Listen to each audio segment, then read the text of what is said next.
حضرت موسیٰ علیہ السلام ایک مرتبہ بڑے لاڑ کے موڈ میں تھے، لاڑ کے موڈ میں، لاڑ لے تھے اللہ کے محبت میں، لاڑ میں پوچھے اے اللہ میرے ساتھ جنت میں کون جائے گا؟ پہلے پوچھے اے اللہ کیا میں جنت میں جاؤں گا؟ اللہ بولے موسیٰ آپ پیغمبر ہے، آپ نہیں جائیں گے تو کون جائے گا؟ بولے پھر اے اللہ میرے ساتھ کون جائے گا؟ یہ سمجھ کے پوچھے حضرت ہارون جائیں گے، حضرت عیسیٰ جائیں گے، حضرت داؤد جائیں گے، کسی پیغمبر کا نام لیں گا اللہ سمجھ کے پوچھے تو اللہ تعالیٰ کیا کرے ایک بندے کا نام لیے، وہ بندہ کون تھا؟ خسائی، گوشت بیچنے والا۔ بڑے پریشان ہو گئے، بولے اے اللہ ایک خسائی میرے ساتھ جنت میں جائے گا؟ بولے ہاں ہاں موسیٰ ایک خسائی آپ کے ساتھ جنت میں جائے گا۔ موسیٰ علیہ السلام بڑے پریشان، بولے اللہ خصاب کو میرے ساتھ جنت میں؟ بولے ہاں موسیٰ ایک خصاب تمہارے ساتھ جنت میں جائے گا۔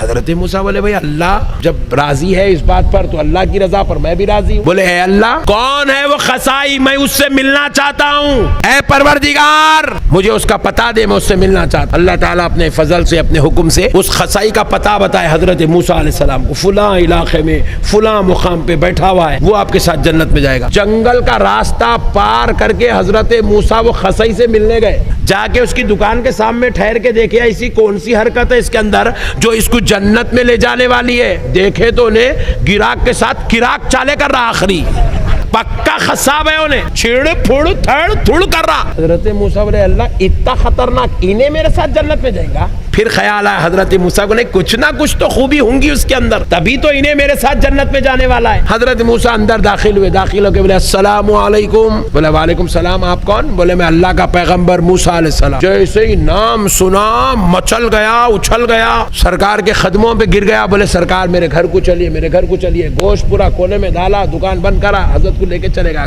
گھر کو لے گیا۔ حضرت موسیٰ علیہ السلام دیکھ رہے ہیں چلو وہاں تو بھی دیکھیں گے، وہاں تو بھی کچھ تو بھی نظر آتا ہوں گا اس کو جنت میں لے جانے والی چیز۔ گھر کو گئے، حضرت موسیٰ کو ایک چٹائی ڈالا، بٹھا دیا کونے میں گھر کے ایک چٹائی کے اوپر ایک بڈھی عورت لیٹی ہوئی ہے، اتنی بوڑھی اتنی ضعیف ہے کہ وہ بیچاری کا ایسا چمڑا پکڑے تو چمڑا اکھڑ جاتا، اتنی ضعیف ہے بس۔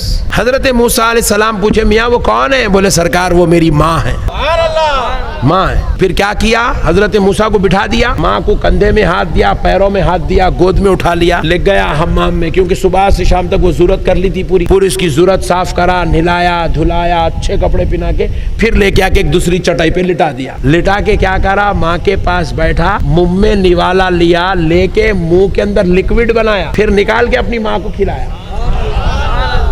تو حضرت موسیٰ کو خیال آیا شاید یہ وجہ ہے اللہ اس کو جنت میں میرے ساتھ بھیجیں گا۔ پھر خیال آیا حضرت موسیٰ کو، بولے کیا انہیں اکیلا ہی ہے؟ ماں کی خدمت کرنے والے تو سینکڑوں ہوں گے، سینکڑوں جانا تھا، انہیں کئی کو نہیں، ایسی خدمت کرنے والے سینکڑوں بندے ہوں گے، سینکڑوں بیٹے ہوں گے، وہ سینکڑوں جانا تھا، خالی انہیں کیوں جا رہا میرے ساتھ جنت میں؟ بولے نہیں کچھ اور بات ہے۔ پھر دیکھنے لگے، پھر حضرت موسیٰ کو کھانا نکالا، آپ کھائے کرے۔ بولے سرکار رات ہو گئی، جنگل کا راستہ ہے، تکلیف ہو جائے گی، سرکار آرام کر لیجئے، کل صبح ہوتے ہی چلے جائیے۔ حضرت موسیٰ بات قبول کر لیے، رات میں اس کے گھر میں آرام کرے، ماں کی خدمت کرا، نہلایا دھلایا، کپڑے پہنایا، کھانا کھلایا، لکوڈ بنا کے ڈالا کرا۔ اس کے بعد جو ہے خود بھی سو گیا، حضرت موسیٰ کو بھی چٹائی ڈالا، آپ بھی سو گئے۔ رات کا وقت تھا، اللہ کی عبادت کے لیے حضرت موسیٰ اٹھے، نیند سے بیدار ہوئے، اللہ کی عبادت کرنے کی غرض سے جب حضرت موسیٰ اٹھے تو کیا دیکھ رہے ہیں؟ وہ ماں کی زبان سے کچھ الفاظ جاری ہو رہے ہیں، وہ اتنی ضعیف ہے آواز زور سے نہیں نکال سک رہی۔ تو حضرت موسیٰ اس ماں کے قریب گئے،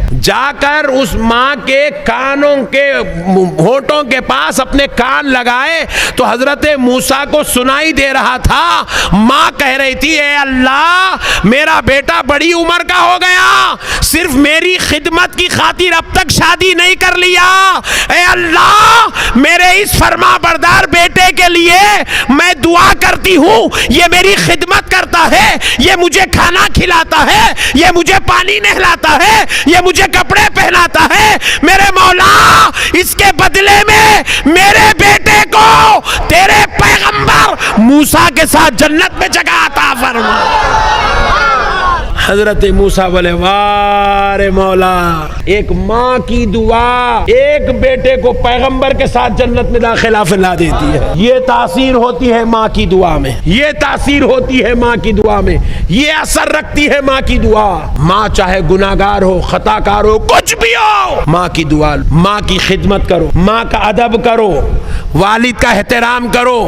والد کے بوڑھے ہو جائے باپ، چپل پہننا نہیں آتا، بیٹھ جاؤ ان کے قدموں میں, اپنے ہاتھوں سے ان کو چپل پہناؤ, اپنے ہاتھوں سے پہناؤ. باپ بوڑھا ہو گیا, اینک کہیں رکھ کے بھول جاتا, اپنے ہاتھوں سے ڈھونڈ کے دو اپنے باپ کو اینک. اپنے باپ کے سر میں تیل لگاؤ, کنگھی کرو اپنے ہاتھوں سے اپنے بابا کو, اپنے بابا کو اپنے ہاتھوں سے کپڑے پہناؤ. اپنی اماں جان کا ہاتھ پکڑ کے سڑیا اتارو, اپنی اماں جان کو ہاتھ پکڑ کے ضرورت خانے تک لے جا کے چھوڑو. اگر وہ ضعیف ہو جائے تو, اگر وہ چل نہیں سکتے تو خدمت کرو میرے بھائی. ہم باغی بن کے, غدار بن کے پیدا نہیں ہوئے, ہم نافرمان قوم نہیں ہیں. ہم ماں باپ کا ادب کرنے والی, احترام کرنے والی, محبت کرنے والی فرما بردار قوم ہے. ماہ رمضان ہے, یہ میسج, یہ پیغام اپنے دلوں میں بٹھاؤ, اور امید کرتا ہوں کہ آپ انشاءاللہ تعالی اپنے ماں باپ کا ادب کریں گے, احترام کریں گے, محبت کریں گے, ماں باپ پہ جان چھڑکیں گے. وما علینا الا البلاغ والحمد للہ رب العالمین.